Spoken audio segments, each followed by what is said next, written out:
Hey everybody, Gamer Joe Coffee here. Today I'm here to discuss with you one of my favorite things to do in Palia.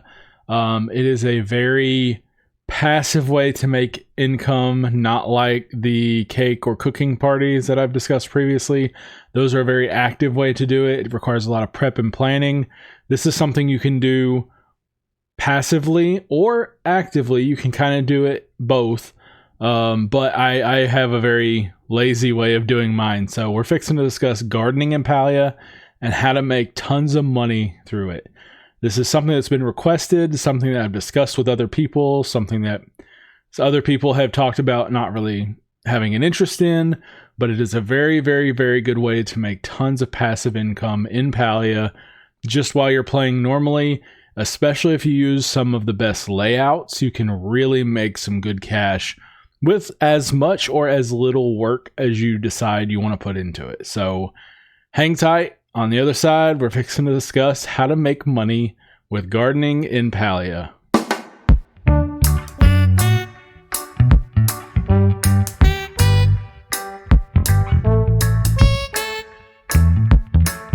How do you make money in Palia?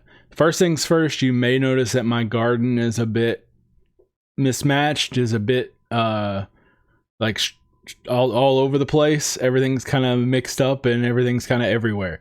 There is a reason for my madness. There is a method to my madness. The first thing is Palia. You can make tons of money just by planting crops, growing them, and if you do level up your gardening, you can see here I have these seed collectors and I have these preserve jars, and they multiply your money.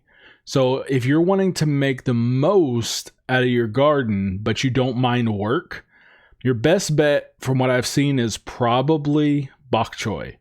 If you just plant a ton of bok choy all over the place and make sure you check on it every single day, you're probably going to maximize your profit to the utmost. Now that's fine, but you have to check it every hour. You have to water it every hour. You have to pick weeds every hour. That's a lot of work for me. I don't want to do that. I want to play Palia. I want my garden to work for me, not me to work for my garden. So while my setup is not the most maximized, to me it is the most efficient for what I intend. So not only does my layout make it easy for me to be lazy and make money, but at the same time, I have one of every crop in Palia. So I like to keep on hand at least roughly around 100 of each crop. I'm still working on getting my cotton up again because I had to use a bunch, but I try to keep around 100 of each crop just in case I need it for cooking or parties or who knows what. So that's kind of my goal. I try to keep 30 of each seed, but I did just replant recently, so I'm working on boosting those back up. But 30 per seed, 100 per crop. That's my personal goal to keep on hand, just to be safe and have some safety stock. So my garden layout is currently optimized to contain one of each of those crops because I want to have all those on hand at all times.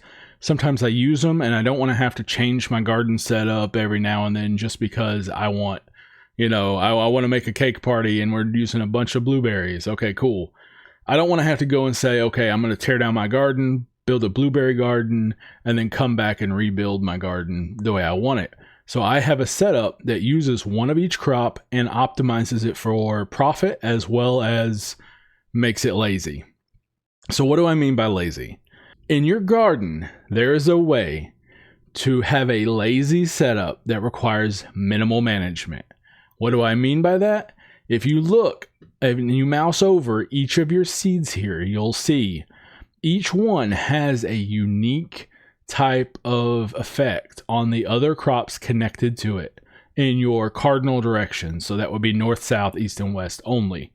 I don't believe it affects the diagonals. It's only the cardinals. So, for instance, here, the onion seed prevents weeds from growing on nearby crops. That's really good. So as someone who don't want to manage weed control, if I can plant enough onions or enough of the other crops that prevent weeds, because there's multiple, then I don't have to ever weed my garden again. For instance, potatoes give your nearby crops hydration. So do tomatoes.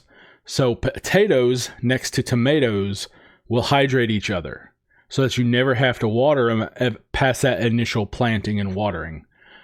The trick is that tomatoes cannot hydrate other tomatoes. So if you plant a garden just full of tomatoes, they're not going to hydrate each other. It doesn't work. They have to be crossbred types. So like a potato can hydrate a tomato, but a tomato can't hydrate another tomato. So that is why my garden is so scattered. I have it currently set up to be 100% weed prevention, 100% hydration, one of every crop in the game, including the new ones in Elderwoods, and as much harvest boost as currently possible with that setup. So I'm fixing to dive and show you there are sites that you can use to estimate your output, show you your profits, kind of help you build a plan. I have looked up other layouts online, and this one is one that I've settled on. You can use some variations of it and you'll get the same result. But this is one that I found that uses every single crop and has a super lazy, no hands off, plant it, water it, and when you come back, harvest it, replant, water it, you're done. So every day I might come back and my bok choy might have grown.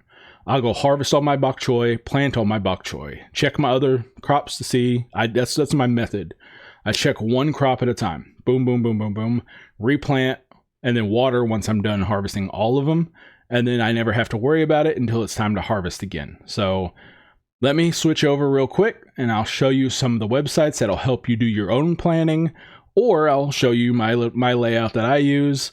And I'll also link everything in the description below, or in the comments below, so that you guys have access to these tools, as well as my layout that I use, and you can kind of tweak it if you need to, or change things up and see if you might come up with a better layout, or who knows, you might improve on mine. We'll see. But I'm fixing to dig into these websites, and I'll show you how you can do your own planning and your own optimization. So first things first, this is the Paliapedia. So Paliapedia.com has a garden generator tool, and it can kind of give you an idea on where to start in your garden. So in here, you can start and you can like disable or enable what kind of vegetables or fruits you want in your garden. You can tell it if you want to use any fertilizer. I personally don't like using fertilizer. It's just more effort that I have to put in, and this is supposed to be lazy for me and hands off for me. So that's just one thing I try to turn off.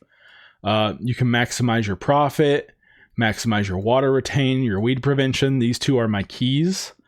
Quality boost for me is not important because I am level 50, so I'm guaranteed stars no matter what. So I don't worry about quality boost. I'm mostly focused on water retention, weed prevention, and profit. So if I click generate, you'll see this will automatically generate for me a standard layout. It will contain whatever possible items here that might maximize my profits and also maximize my water retention and my weed prevention. And you'll see right here, it got 80% weed prevention and 45% water retain. I don't like that. I don't like that at all. I want this to be, and look, it's even using some fertilizer. I don't like that. So this is kind of okay, but it doesn't really work the way I want it to. It doesn't seem to work 100% the way I want it to. But when you do get a layout like this and you want to edit it, you can click edit and garden planner here, and it will take you to the Palia Garden Planner Versal app website. This right here is the key.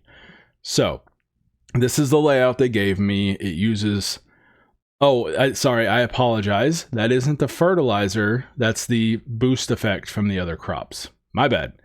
So this kind of shows you what the output is. So quality increase, I don't even need. Water retain and weed preventions are not optimized for me. This layout for me, no thank you. Wipe this clean. I don't need it. What I was talking about earlier was the maximization of bok choy as a moneymaker. So you can see here, all I did was I dumped bok choy everywhere, and I put fertilizer, harvest boost fertilizer, on everything. So what that does, this is going to be a heavy work garden. What that means is every hour at 6 a.m. when the garden ticks over, you're going to have to check it. You're going to have to weed it. You're going to have to water it. You're going to have to do a lot of work for this. But you can make 2,700 every growth tick, which is really, really nice. And a total of 180 days of harvest, you're going to make $500,000 gold. It's a lot of good profit. The problem is you have to be there for the growth tick. If you're not there for the growth tick to water and weed it, it's going to affect your profits. So for me, this is a lot of work and I don't care to do that. I personally have looked and found, I don't remember exactly where I found it, but I found a layout that I liked, and you can kind of mix and match it to your tastes as long as you maintain the same boost effects. So you can replace tomatoes and potatoes. You can swap them for each other. You can swap Napa cabbage in, because all three of these have water retain.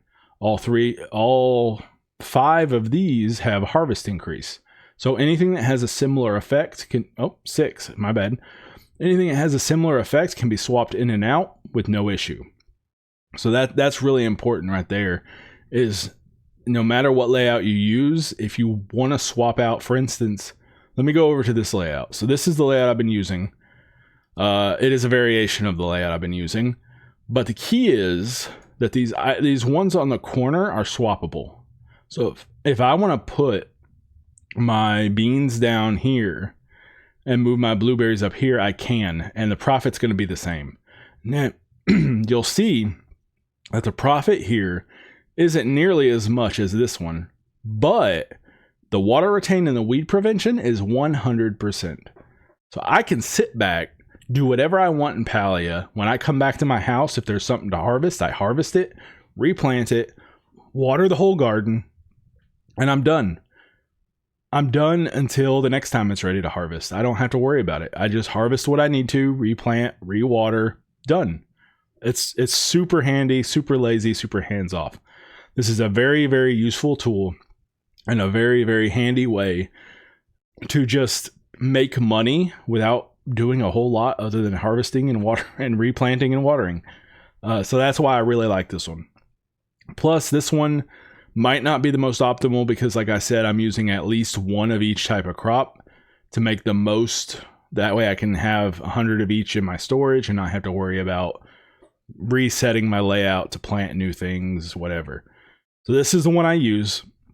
And like I said, as long as you keep in mind, you can replace anything in here. So for instance, I could replace this tomato with Napa cabbage, and it shouldn't have an effect on the actual production of the garden aside from the cost. The key is I can't replace this potato with a tomato because that's 2 tomatoes next to each other, which doesn't have the effect on each other. So you have to be careful when you do that you don't replace something and put it next to itself. But other than that, I could put Napa cabbage here. Boom. It doesn't change the water retention or the weed prevention. Now, it might affect your profits, but it doesn't affect that. So this is the one I recommend you use, and I will share this link for this one in the comments below. I'll also share the link for the Palipedia so that you can see that and you can kind of play with that as well. But this is the one I do recommend you use out of all of them. I have yet to see one that's better than this or more lazy than this, I should say. But yeah, so this is a super easy way to make money in Palia. There are some ways to improve this layout a little bit if you do want to use a little bit of fertilizer from your worm farms or your glowworm farms. I would personally recommend Harvest Boost. So there are you can see there are some Harvest Boost effects in here. These items right here have Harvest Boost effect on them, but this one doesn't. So if you click on this, if you put the Harvest Boost on these, that'll increase your profit. So you can see that profits went up a little bit. I put it here, profits gone up just a little bit more. So if you want to make a little bit more money, it wouldn't hurt to put a little Harvest Boost on some of these crops. Some of them already have it available. You can see I just put it on my apples, even though they already had it available. But there are some here that don't have it. And it might be a good idea to put it on some of these if you don't mind using a little bit of that fertilizer to make just a little bit more money. And if you've got worm farms running anyway, you might as well, you know. So that is one option that you can use to kind of more optimize this layout.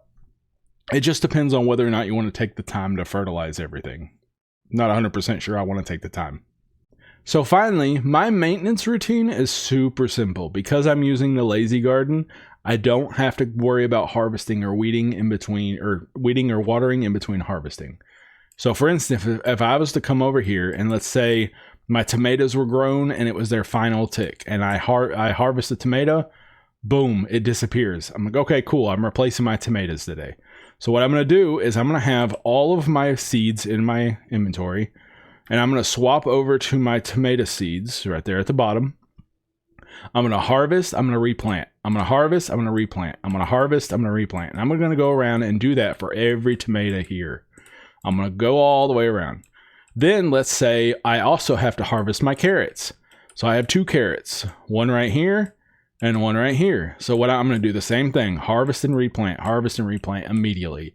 What I'm doing is my layout is set up so that each of these crops are in a specific position.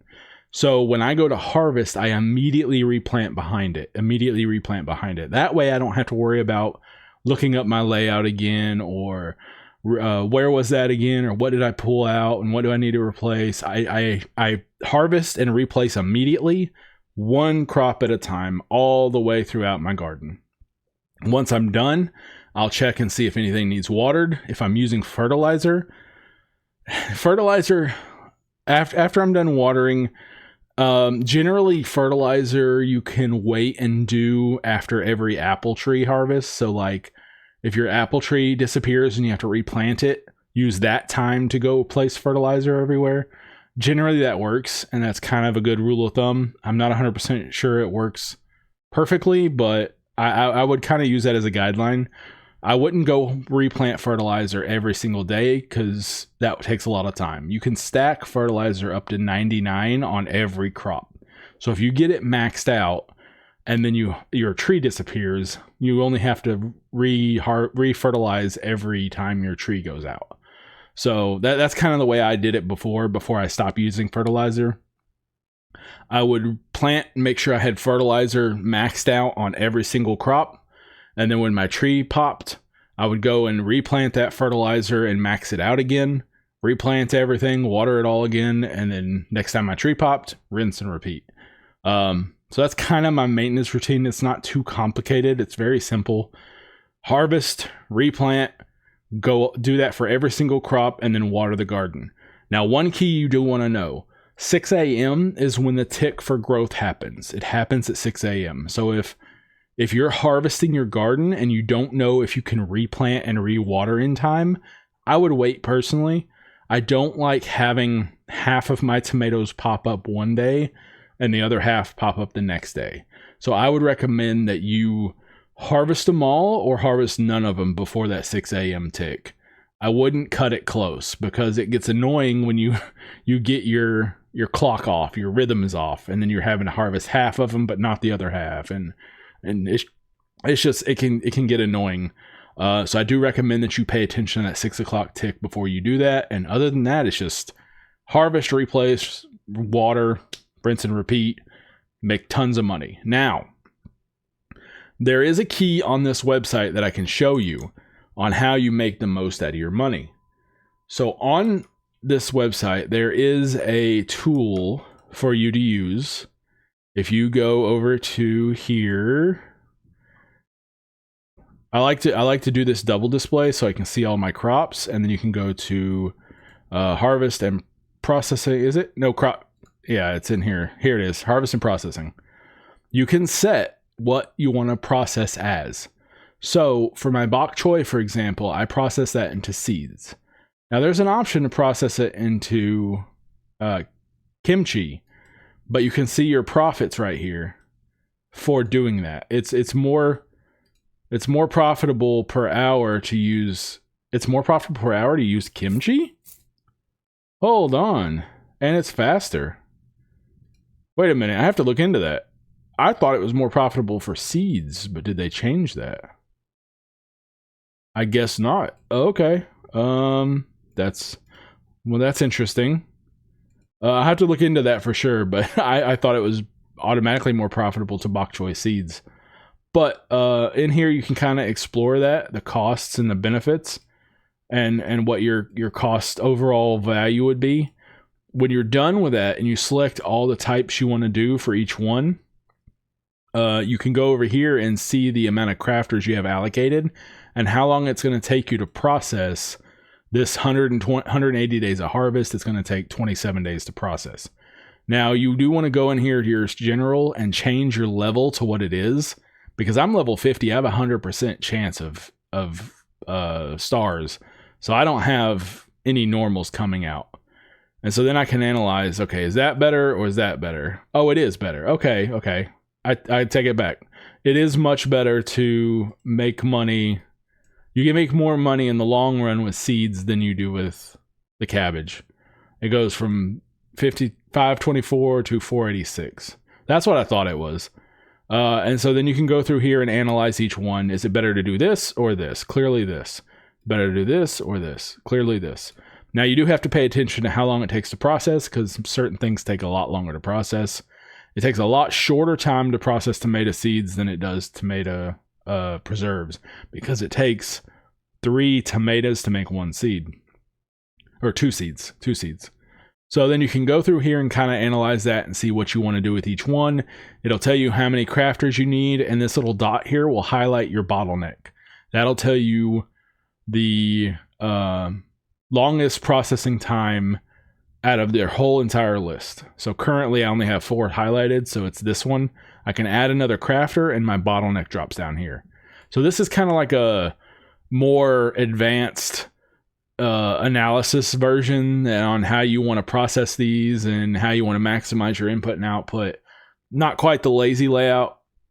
Personally, I have 1 machine set up for each vegetable, because I don't like having things mixed and matched, and I just have 1 setup for each vegetable. Whether or not it's more profitable to do seeds or preserves, I have a jar, a preserve jar, or a seed collector for that vegetable.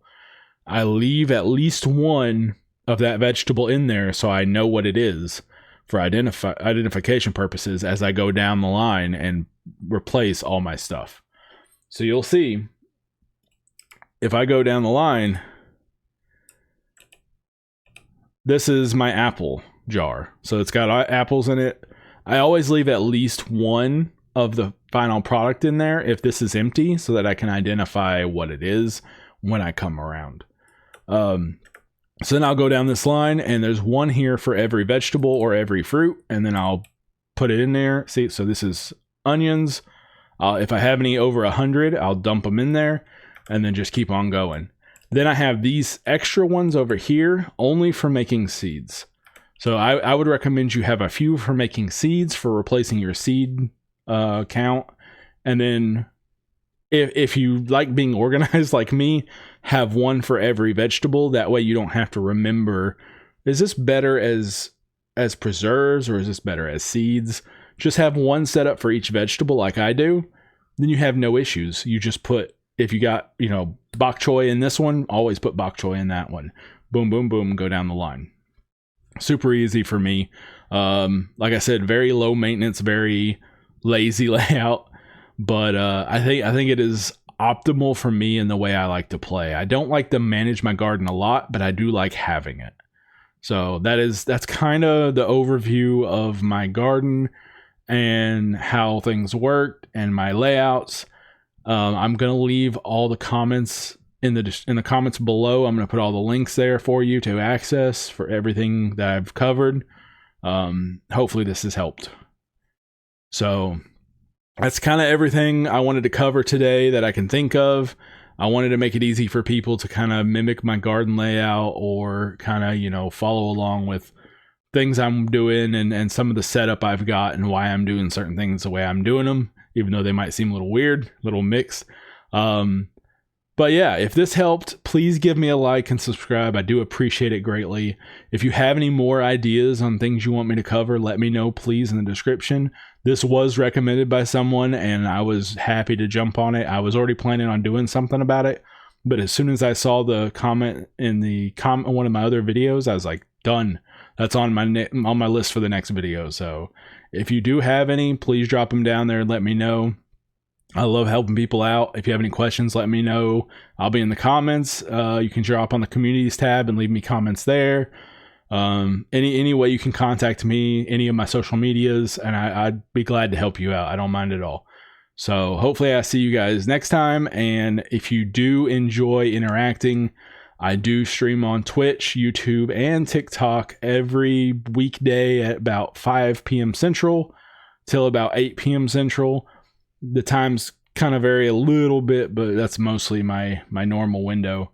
So if you want to interact with me, come see me then. Otherwise, I appreciate you guys being here, and hopefully I see you guys next time.